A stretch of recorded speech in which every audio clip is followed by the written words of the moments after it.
Bismillahirrahmanirrahim. Assalamualaikum warahmatullahi wabarakatuh. Alhamdulillahi rabbil alamin. Ashhadu an la ilaha illallah wahdahu la syarika lah, waliyus salihin. Wa ashhadu anna Muhammadan abduhu wa rasuluhu as-sadiqul amin. Allahumma salli wa sallim wa barik ala sayyidina wa habibina wa qurrati a'yunina wa syafi'ina wa maulana Muhammadin Allahumma salli alaihi wa ala alihi at-tayyibin at-tahirin wa sahabatihi al-ghurri al-mayamin wa lahum bi ihsanin ila yaumiddin وعنا معهم بمنك وكرمك يا أرحم الراحمين. اللهم علمنا ما ينفعنا وانفعنا بما علمتنا وزدنا علما وتقى. اللهم إنا نسألك علما نافعا ورزقا طيبا وعملا صالحا متقبلا برحمتك يا أرحم الراحمين. Para alim ulama yang saya cintai, para habaib yang saya muliakan, yang saya banggakan, banyak para habaib hadir, Habib Abdul Rahman, Habib Hadi, dan Habib Hasan, dan semua para hadirin yang mohon maaf saya tidak sebut satu persatu. Keluarga besar Pondok Pesantren Zainul Hasan, mudah-mudahan termasuk para pendiri pendahulu kita semuanya mendapatkan kemuliaan di sisi Allah Subhanahu wa Ta'ala. Para kiai, para sadis, para alim ulama yang saya banggakan dan saya muliakan, wabil khusus Ashabul Bait, Kiai Haji Muhammad Hasan Mutawakkil ala Allah, Kiai Haji Muhammad Hasan Ainul Yakin, Kiai Haji Muhammad Hasan Zidni Ilma, Kiai Haji Hasan Naufal, Kiai Haji Hasan Ahsan Malik, Gus Hadis Damanhuri, dan para kiai, para ulama, dan tidak terlupa Sahibul Hajah Nyai Umi Nin Ayu, semoga serta keluarganya bahagia selama dunia akhirat. Haji Fadil dari Madura, alhamdulillah bisa berkesempatan bertemu di acara ini. Dan tidak terlupa Sahibul Hajah almarhum yang kita memperingati hari ke-100 atas wafatnya guru tercinta almarhum Kiai Haji Hasan Abdul Bar. Mudah-mudahan ditempatkan di sisi Allah di tempat yang mulia. Allahumma ighfir lahu warhamhu wa'afihi wa'fu anhu wa'akrim nuzulahu wawassi' mudkhalahu wahsyurhu ma'an nabiyyin was-siddiqin wasyuhada'i was-salihin wa hasuna ulaika rafiqa. Allahumma taqabbalhu 'indak jazihi hasanatan wa bis-sayyi'ati wat-taqsiri 'afwan wa ghufrana. Ij'al qabrahu rawdatan min riyadil jannah برحمتك يا أرحم الراحمين. وارحمنا اللهم إذا سرنا إلى ما صاروا إليه تحت التراب وحدنا لا رحمن سواك ولا رب غيرك نرجوه يا أرحم الراحمين. Saya bangga sekali walaupun undangan dari almarhum cukup lama untuk yang kami hadir di pesantren, di pondok pesantren Zainul Hasan ini, tapi sayang sekali belum terkabul dan waktunya belum dikabulkan oleh Allah Subhanahu wa Ta'ala, dan sudah saatnya Allah mudahkan bisa memenuhi undangan walaupun tidak bertemu dan bertatap muka dengan beliau, tapi insya Allah dipertemukan oleh Allah SWT bersama-sama di dalam surga. Amin Allah. Nabi Muhammad sallallahu alaihi wasallam. Para habaib yang saya cintai, para alim ulama, saya selalu bersyukur kepada Allah Subhanahu wa Ta'ala, diberikan oleh Allah banyak anugerah di negeri kita tercinta Indonesia. Saya tidak bisa membayangkan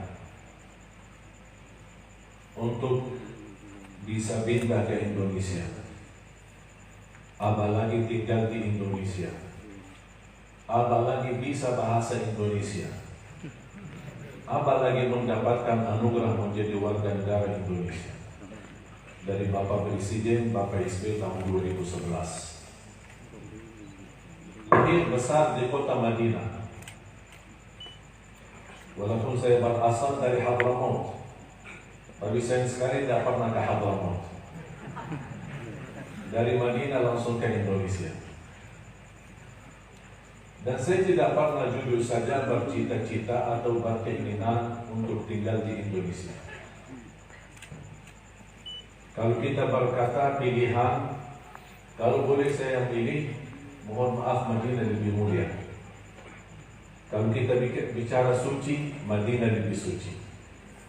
Kalau kita bicara makam para wali, Madinah Sayyidul Awliya Nabi Muhammad sallallahu alaihi wasallam. Bahkan ibadah di Madinah, apalagi di Makkah, dilipat ganda oleh Allah Subhanahu wa Ta'ala, salat sunnahnya maupun salat wajib. Tapi takdir Allah dan tuntunan Allah berbeda dengan apa yang kita inginkan. Cita-cita saya sebagaimana lahir di kota Madinah, ingin wafat juga di kota Madinah. Karena Rasulullah SAW bersabda di hadis yang sahih, "Man mata fiha kuntu lahu syafi'an aw syahidan yaumal qiyamah."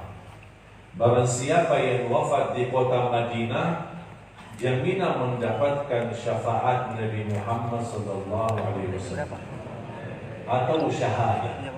Qala al-ulama syahid sallallahu alaihi wasallam. Tapi subhanallah, qadarullah,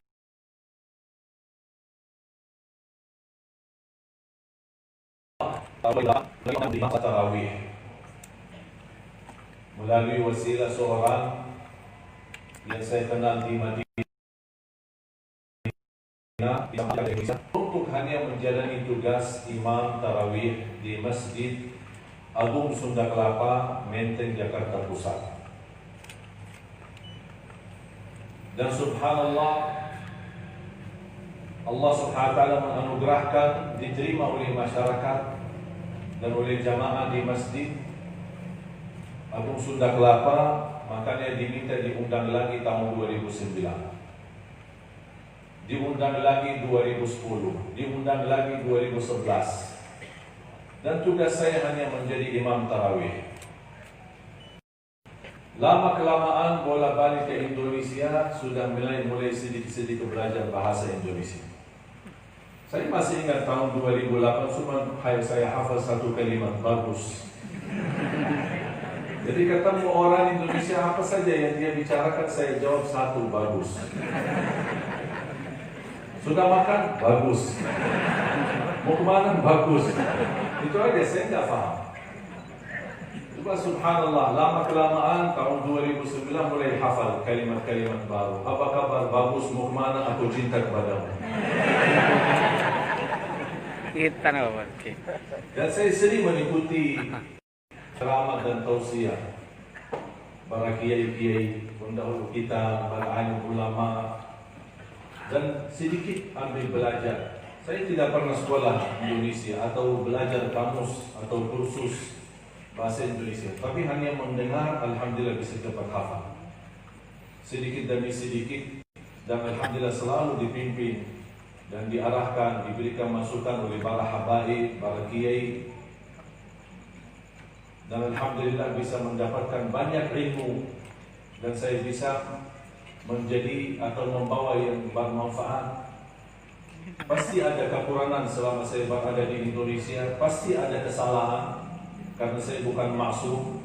Yang maksum hanya Sayyiduna Maulana Muhammad Allahumma salli alaihi wasallam.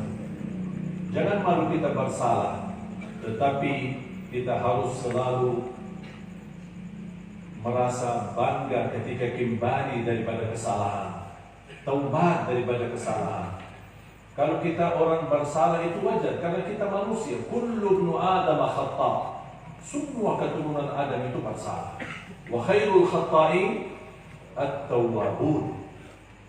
Semua orang yang terbaik di antara yang bersalah yang selalu bertobat. Saya tidak pernah merasa malu ketika minta maaf kalau ada satu hal yang khilaf, atau hal-hal yang tidak dibenarkan, atau hal-hal yang menantang dengan kebiasaan atau tradisi di Indonesia. Saya sering dipimpin oleh para habaib, para kiai, dan alhamdulillah saya bisa selalu berusaha mencari yang terbaik untuk kebersamaan dan kebersatuan kita. Yang penting kita bisa terjadi berbeda pendapat di antara kita, tetapi tetap kita satu hati, rapat hati kita, rapat saf kita, dan saling menghormati. Kita harus mencontohi dan mengikuti bagaimana para imam-imam kita, antara Imam Maliki dan Imam Syafi'i. Walaupun guru dan murid, tapi berbeda mazhab, berbeda pandangan. Tapi saya tidak pernah mendengar Imam Maliki protes sama muridnya Imam Syafi'i, atau sebaliknya. Bahkan Imam Syafi'i membawa sebuah kata mutiara yang saya selalu hafalkan dan selalu saya depankan. Ra'yi sawabun yahtamilul khata' wa ra'yu ghairi khata'un yahtamilul sawab. Pendapatku benar bisa jadi salah, pendapat orang lain salah bisa jadi benar. Kalau kita bisa mengikuti mutiara Imam Syafi'i ini, insya Allah tidak ada perbedaan yang bisa membuat permusuhan di antara kita. Sebenarnya perbedaan itu sunnatullah. Jangan harap ada satu saat semua kita bersatu pandangan, bersatu pemikiran, dan bersatu ilmu. Justru perbedaan itu menunjukkan kekayaan ilmu, dan semakin mendalami, man kathura ilmuhu qalla inkaruhu. Semakin banyak ilmu kita, pendalaman dalam perbedaan, pendalaman dalam berbeda mazhab, akan semakin berkurang mengingkari perbedaan itu. Yang suka dan selalu mengingkari perbedaan karena dia kurang ilmu. Tapi kalau dia mendalami ilmu, pasti akan dia mengetahui barangkali yang saya sampaikan benar, tapi belum tentu orang lain yang bisa kita pandangi salah, belum tentu pandangan dia salah, bisa jadi benar. Barangkali ayat yang saya terima atau hadis yang saya sampai atau saya dapat ilmunya, dan dengan dasar ayat dan hadis itu yang saya jelaskan, belum tentu hadis itu bisa sampai ke fulan bin fulan, atau ayat dan hadis yang dibawakan oleh orang lain yang bisa berbeda pandangan, belum tentu ayat itu atau hadis yang saya bisa mendapatkan ilmunya. Dan menurut saya, perbedaan di antara para a'immah dan ulama mendahului kita bukan berbeda kitab sunnah. Kitab mereka Al-Quran, sunnah mereka Nabi Muhammad sallallahu alaihi wasallam. Tapi perbedaan, kenapa kok bisa terjadi perbedaan? Berbeda memahami isi Al-Quran dan isi sunnah Nabi Muhammad sallallahu alaihi wasallam. Dan salah satu jaminan selamat dari fitnah, dan menurut saya sekarang kita di zaman fitnah, dan semakin terlihat fitnah ini. Tu'radul fitanu 'alal qulubi ka'ardil hasiri 'udan 'uda. Sambil Rasulullah menceritakan fitnah itu akan siang dan malam menimpa umatku, kata Rasulullah SAW. Tidak ada habisnya. Bahkan membuat orang bingung. Taj'alul halima hayran. Orang yang selama ini bijak, orang yang selama ini pintar, orang yang selama ini berilmu justru menjadi bingung terhadap apa yang terjadi.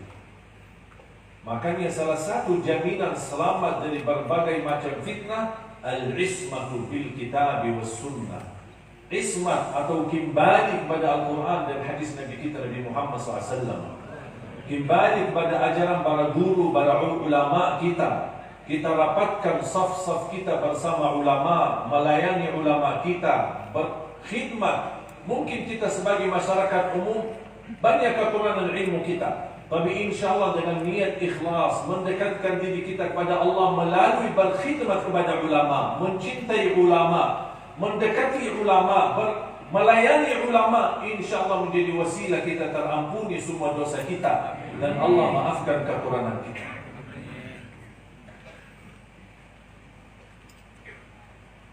Apalagi kita tahu sudah ratusan para kiai, para ulama, para habaib, para syarifah, para kiai yang meninggal dunia di tahun ini. Ini sebenarnya menjadi ujian,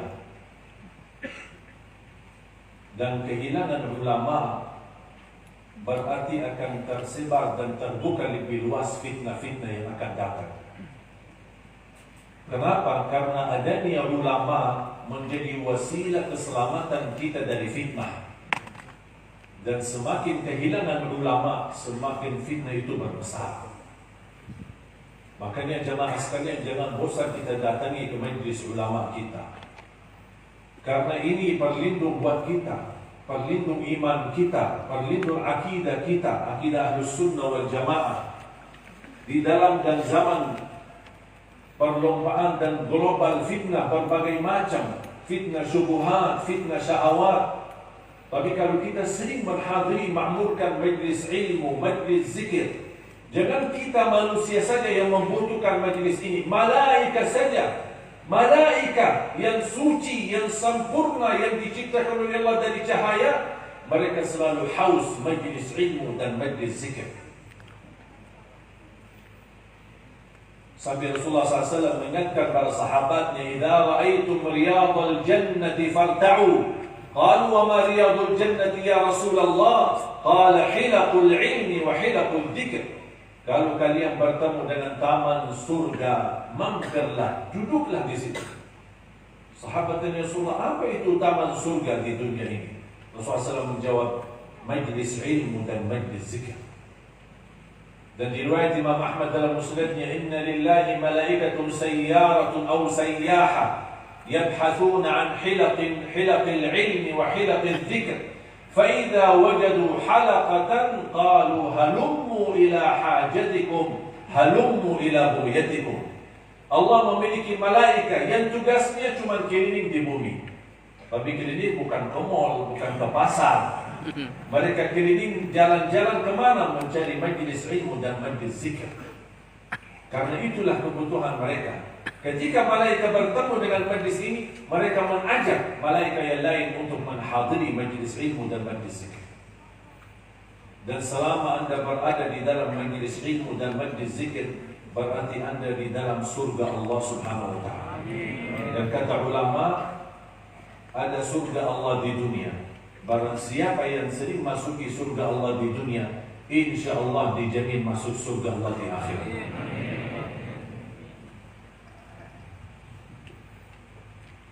Para habaib yang saya cintai, para alim ulama, para kiai, saya jujur saja bingung apa yang mau saya bahas ini.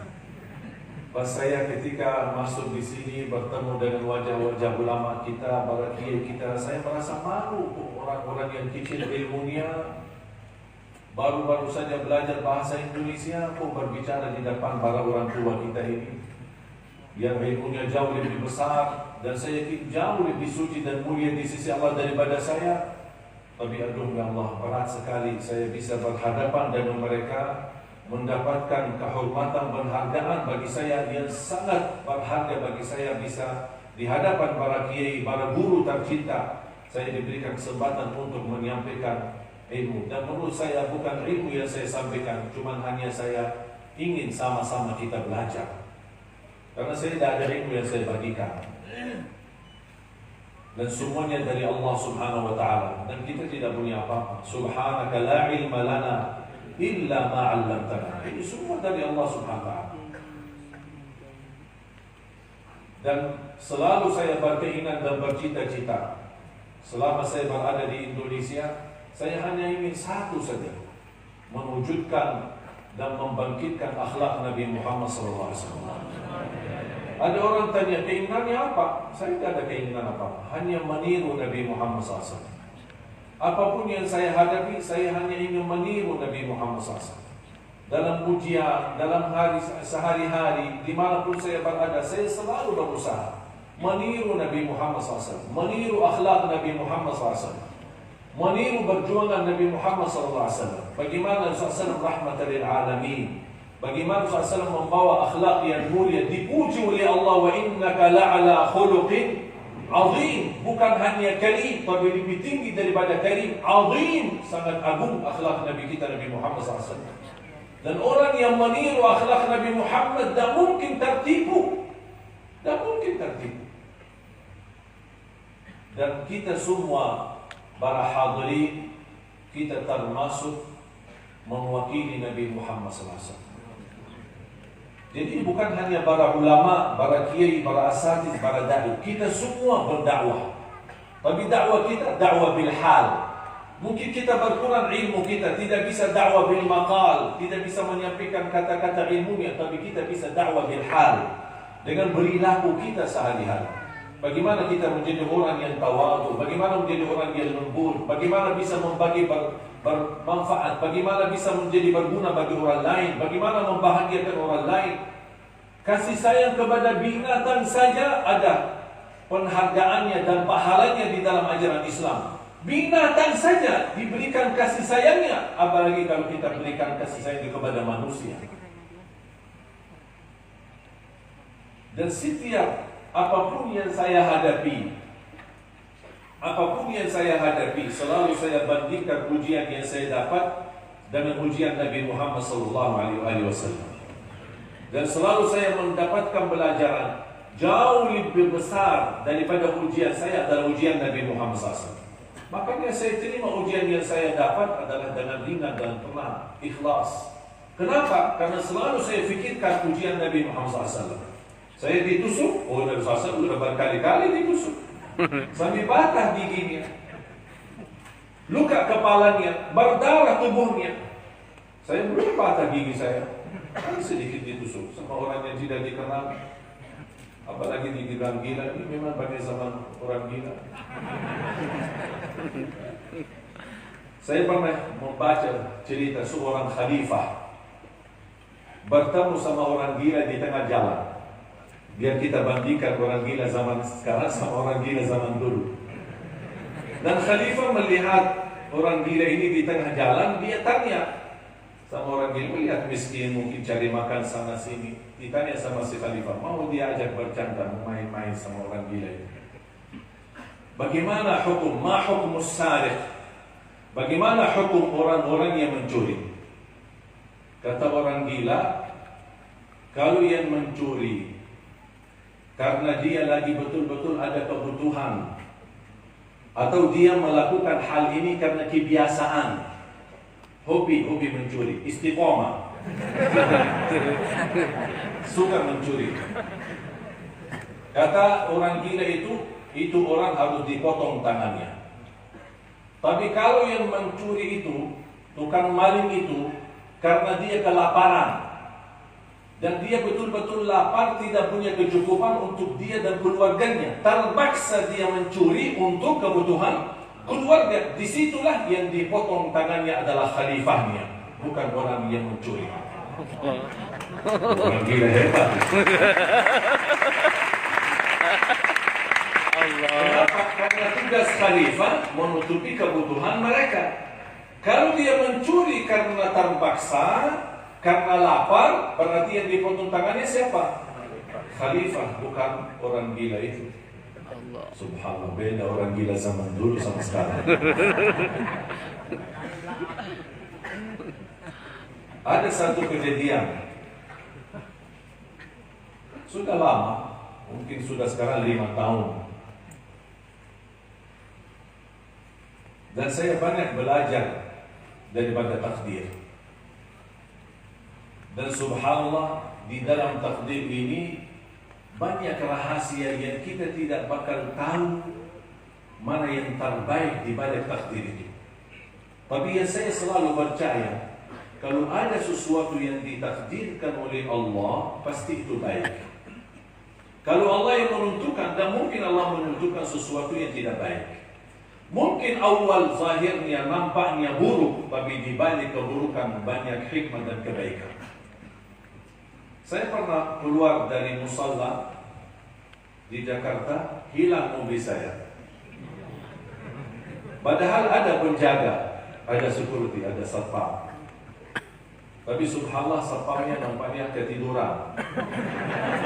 Dia habis salat, buru-buru selesai langsung keluar dan tidur di depan mobil. Dan habis salat saya keluar, saya lihat dia tidur, saya tidak mau ganggu. Tapi mobil saya pun tidak ada. Saya berbaik sangka mungkin adik saya, mungkin ada supir atau siapalah. Karena kawasan itu di satu juga pesantren kami di Jakarta. Dan ada CCTV. Dan dilihat dari CCTV ada 4 maling mencuri mobil. Dan subhanallah bisa mereka bongkar mobilnya, hidupkan mobilnya, menjalankan mobilnya. Tapi si satpam ini Masya Allah tidurnya khusyuk. Tidak sama sekali bergerak, tidak merasa apa-apa. Habis saya sudah meyakinkan mobil saya dicuri, saya berdoa. Bahasa Indonesianya, ya Allah, kalau orang ini mencuri ini, betul-betul dia lagi butuh untuk dirinya dan keluarganya. Jadikan mobil saya ini mencukupi kebutuhan keluarganya. Dan ampunilah dosanya. Tapi ya Allah, kalau seandainya maling ini maling istiqomah, ya Allah, mudah-mudahan pencurian ini menjadi terakhir baginya. Bukalah pintu taubat dan ampunilah dia. Beberapa hari kemudian saya terima telepon dari Metro Jaya, Polda Metro Jaya, untuk menyampaikan mencuri sudah berhasil ditangkap. Karena terlihat jelas di CCTV. Dan diminta untuk saya bertemu dengan mereka. Ketika saya bertemu dengan mereka, dan mereka minta maaf sama saya. Dan polisi melaporkan mereka sudah berhasil di dalam beberapa bulan mencuri 35 mobil. Langsung saya bilang sama polisi, berarti karena dia doa yang kedua, maling istiqomah.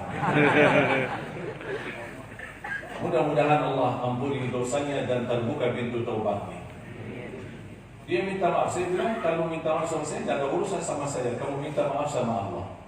Yang saya hanya harap satu, jadilah orang yang diridhai oleh Allah dan bertaubat. Semua kita tidak terlepas dari salah.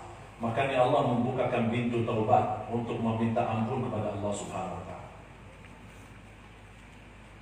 Dan saya selalu ketika apapun musibah, saya selalu berdoa. Alhamdulillah, inna lillahi wa inna ilaihi raji'un. Allahumma ajirni fi musibati wa khuluf li khairan minha. Apapun yang terjadi, anak saya sakit, istri telepon nangis-nangis, saya ucapkan Alhamdulillah, inna lillahi wa inna ilaihi raji'un. Ketika hilang mobil saya dan saya pastikan melihat di layar CCTV-nya dicuri, Alhamdulillah, inna lillahi wa inna ilaihi raji'un. Saya difitnah, saya berkali-kali dituduh Wahabi. Saya begitu mendengar, Alhamdulillah, inna lillahi wa inna ilaihi raji'un. Sampai ada habaib baraki, ayo antum harus bicara, bela diri antum. Aduh, sudah usah capek. Capek kita, setiap orang bicara masa kita harus respon? Udah biarin aja. Wa idza khatabahumul jahiluna qalu salam, assalamualaikum. Sampai pernah ada orang datang, saya tidak kenal, tapi nampaknya marah terhadap saya. Tidak pernah saya ketemu, tidak pernah saya kenal. Datang ketemu di hadapan saya, di depan banyak orang, marah-marah. Dia mencaci maki. Kamu munafik ini, aku itu Wahabi. Saya diam aja. Begitu saya melihat wajahnya, matanya merah, marahnya luar biasa, saya langsung tunduk. Saya tidak mau lihat wajah yang orang lagi emosi dan marah. Dia masih marah. Saya diam. Begitu saya tidak dengar suara, berarti sudah habis bicara kan? Saya baru angkat kepala. Sudah selesai Pak? Sudah. Assalamualaikum. Setiap orang caci maki kita, hina kita, berbicara macam-macam. Kalau kita balas, dia balas. Kita balas, dia balas. Ujung-ujungnya berantem. Ujung-ujungnya bermasalah, fitnah. Bisa ke polisi. Macam kenapa?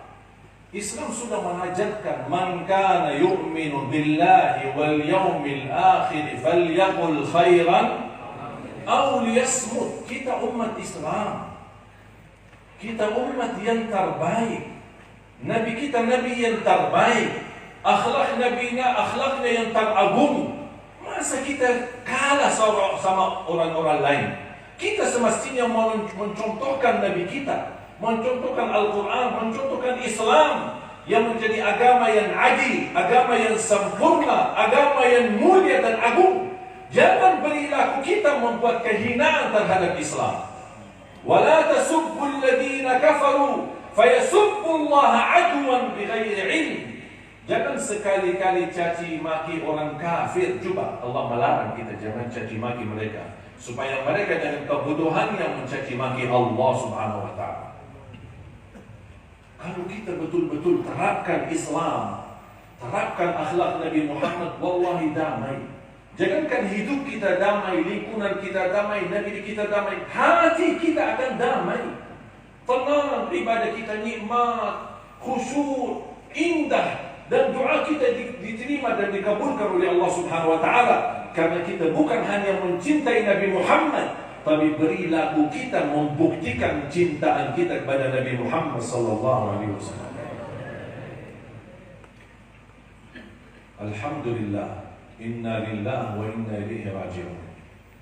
Allahumma ajirna fi musibatina wa akhlif lana khairan minha.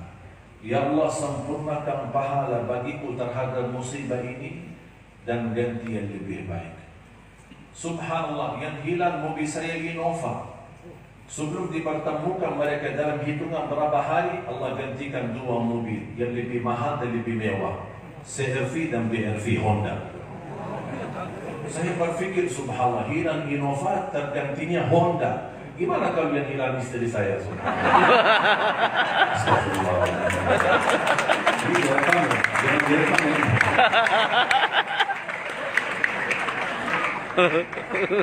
Bapak Ibu jamaah sekalian, sungguh kita banyak bisa belajar dari takdir.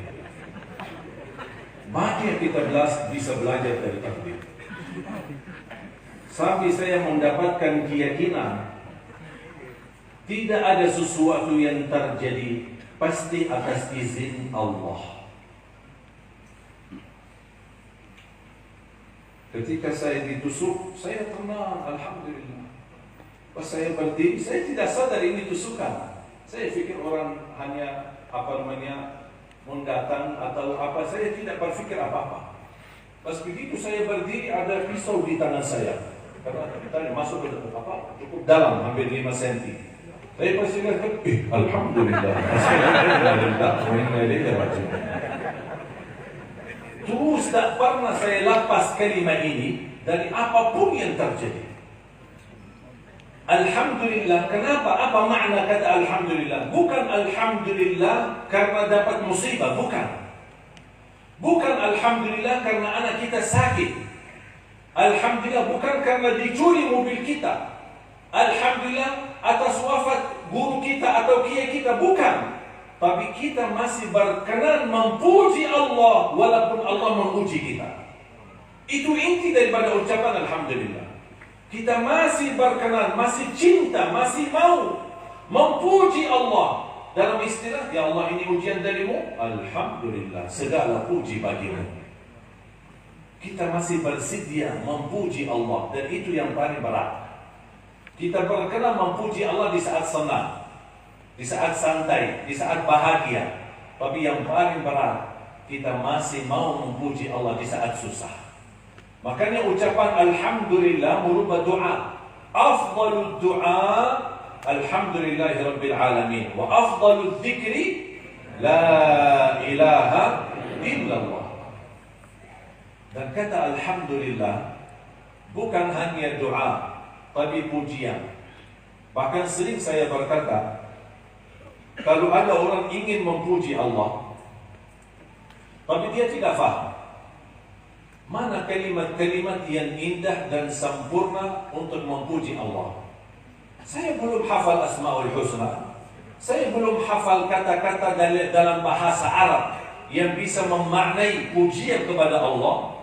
Saya tidak pandai berkata pujian kepada Allah, kalimat-kalimat yang paling indah dan sempurna. Terus solusinya apa? Jangan khawatir. Dengan ucapan Alhamdulillahi Rabbil Alamin rutin dan diseringkan, itu sudah mewakili segala pujian. Karena kata Alhamdulillah, al-alif wal lam lil istighraq.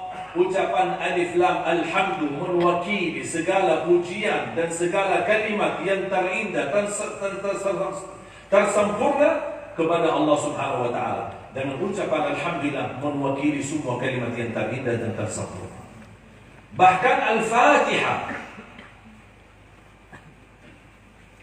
saya tidak pernah melepaskan wirid Al-Fatihah dari habis subuh sampai terbit matahari tanpa batas jumlah, rutin.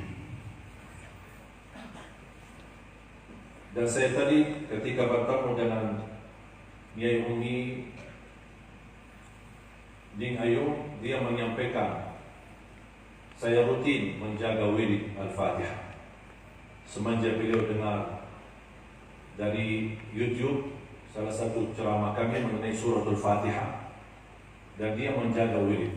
Mudah-mudahan nanti Umi sekalian subscribe YouTube. Ya, antum juga sekalian, jangan nonton YouTube dan tidak subscribe, like dan share. Sekalian promosi Pak Kiai. Subhanallah, beliau menceritakan banyak kejadian ketika dia istiqamah menjaga wirid surah Al-Fatihah. Dan hanya saya jawab kepada Ummi Ayu, arafti falzami. Ini ahli tasawuf ya'rifuna hadhihi al-kalimah. Orang sufi dia tahu kalimat itu apa maknanya. Arafta falzam. Kalau sudah tahu dan sudah bertemu hakikatnya, sudah bertemu keindahannya, dan bertemu dan terbuka rahasianya, falzam, istiqomahkan. Dan itu wasiat Rasulullah SAW kepada seorang sahabatnya ketika Rasulullah SAW bertanya, "Kaifa asbahta ya Hudzaifah?" Qala, "Asbahtu mu'minan haqqan." Saya pagi hari merasa keimanan yang sebenar-benar iman. Inna likulli qawlin haqiqah, fama haqiqatu qawli, kata Rasulullah SAW. Setiap perkataan itu ada hakikatnya. Apa hakikat dan dasarmu berkata ini? Sampai dia bisa merasakan keindahan surga, bisa menampakkan surganya di depan mata. Dan ketika dia ceritakan kepada Rasulullah SAW hakikat daripada iman yang dia rasakan, Rasulullah SAW menjawab, "Arafta falzam." Kalau sudah tahu, jaga, istiqomah. Al-Fatihah bukan hanya surah Al-Quran, dia surah yang paling agung di dalam Al-Quran, surah yang paling sempurna dalam Al-Quran. Bahkan ketika turunnya suratul Fatihah, dengan membawa cahaya. Bahkan setiap bacaan suratul Fatihah itu berdialog dengan Allah Subhanahu wa taala. Makanya salah satu adab yang saya pelajari ketika membaca suratul Fatihah, tidak boleh, dan sempurna adabnya, tidak boleh disambungkan ayatnya demi ayat, harus diputus ayatnya satu demi satu. Bismillahirrahmanirrahim. Alhamdulillahi Rabbil Alamin. Ar-Rahmanir Rahim. Maliki Yawmiddin. Iyyaka na'budu wa iyyaka nasta'in. اهدنا الصراط المستقيم صراط الذين أنعمت عليهم غير المغضوب عليهم ولا الضالين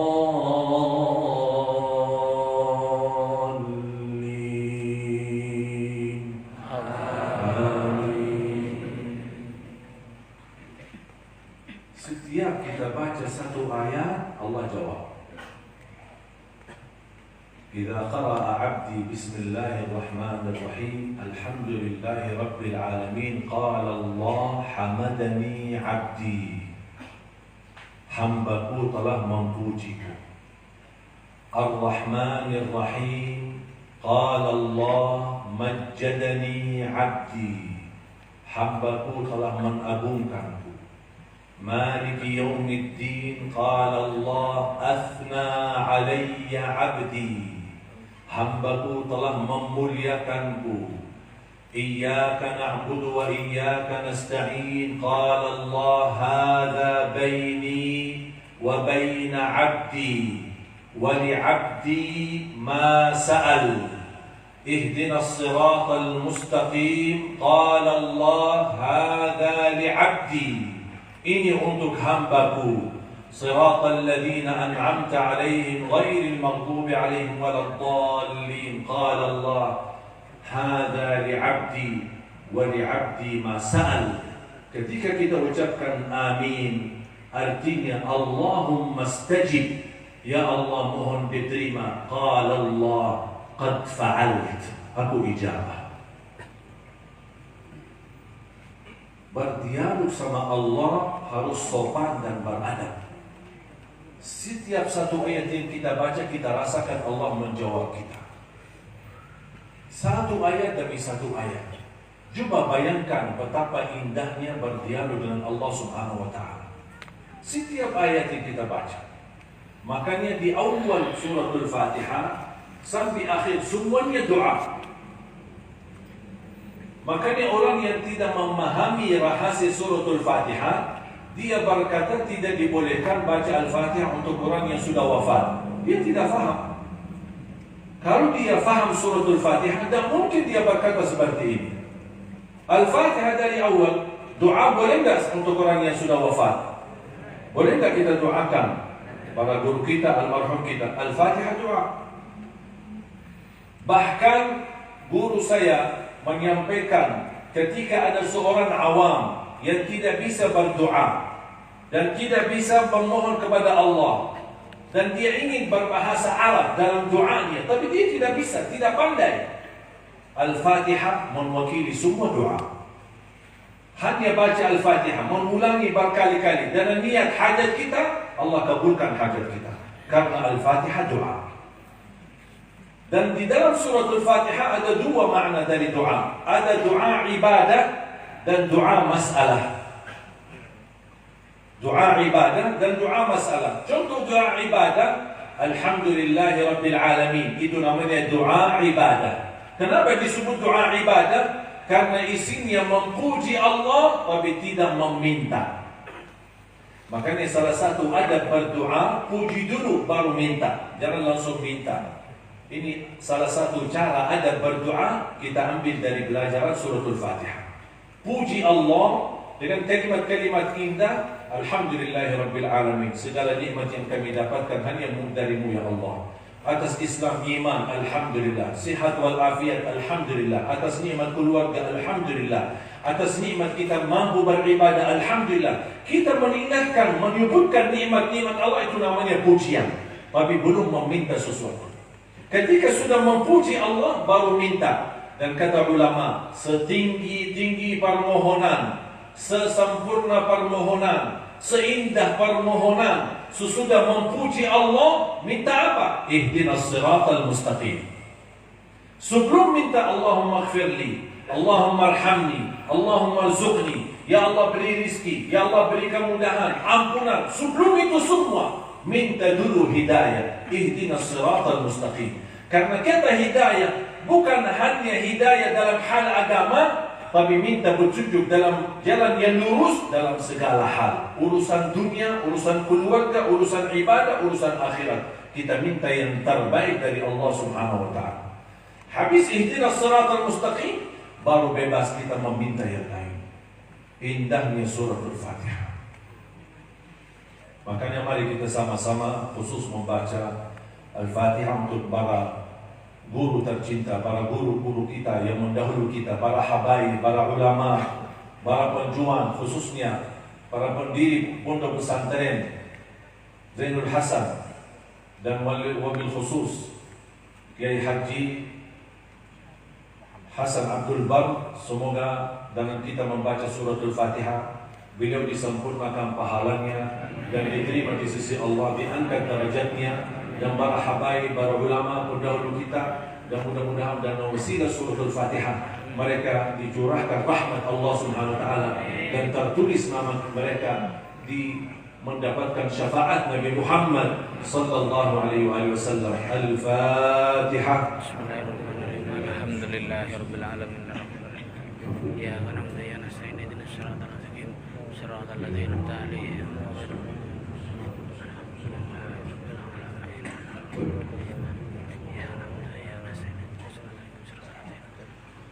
Saya akhiri wirid.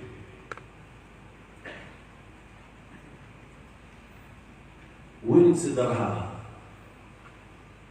tapi insya Allah menjadi wasilah untuk menyempurnakan syukur nikmat dan sekaligus menjadi wasilah ampunan dosa.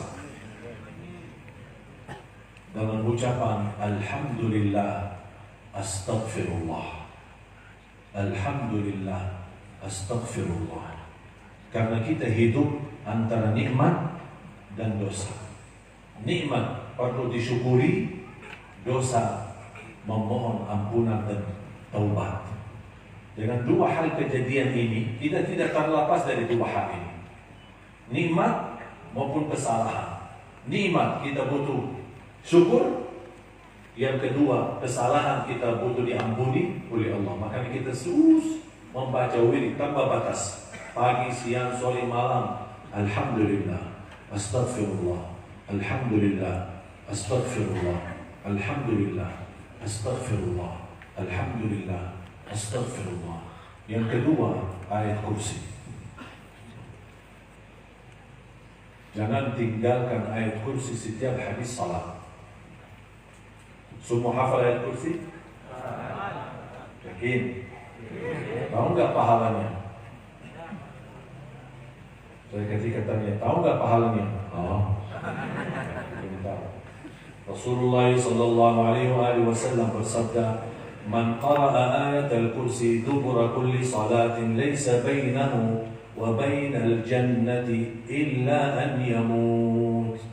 Barang siapa yang membaca ayat kursi setiap habis salat fardu, tidak ada sesuatu yang mampu menghalanginya menjaminkan dia masuk surga. Kecuali Jaminan masuk surga setiap ayat kursi dibaca habis salat. Jangan tinggalkan. Dan ketika mau tidur, kana lahu minallahi hafidh wa la yaqrabuhu syaitan. Akan dijaga oleh Allah dan tidak didekati oleh syaitan. Yang terakhir, salawat. Panjang salawat dia boleh, salawat pendek boleh, bagi Sayyiduna boleh, tidak bagi Sayyiduna boleh. Mana yang kita bisa boleh. Khususnya malam Jumat dan hari Jumat. Wirid salawat, saya belajar dari guru saya, seorang penjaga makam Rasulullah. Baru beberapa bulan meninggal dunia. Beliau sudah berkhidmat untuk makam Rasulullah sudah 78 tahun. Allah. Beliau meninggal dunia di usia 90 sekian, habis 94. Tapi sejak kecil dia di usia 14, kalau tidak salah 14 atau 15, dia ikuti bersama orang tuanya. Dari zaman dulu dia mengikuti bersama orang tuanya untuk melayani dan berkhidmat, membersihkan makam Rasulullah SAW. Saya pernah undang 2 kali ke Indonesia. Dan beliau ketika malam Jumat dan di hari Jumat tidak mau bertemu siapa-siapa. Hanya fokus sepanjang malam Jumat, mulai habis maghrib hari Kamis sampai azan maghrib hari Jumat, mengisi waktu dengan salawat. Karena itu permintaan Nabi kita Nabi Muhammad sallallahu alaihi wasallam, "Aktsiru alayya minas salati yaumal jumu'ati wa laylataha fa inna salatakum tablughuni haitsu kuntum." Di mana kita berada, salawat kita akan sampai kepada Rasulullah SAW. Sebanyak-banyaknya malam Jumat dan hari Jumat. Bahkan disebutkan oleh ulama batas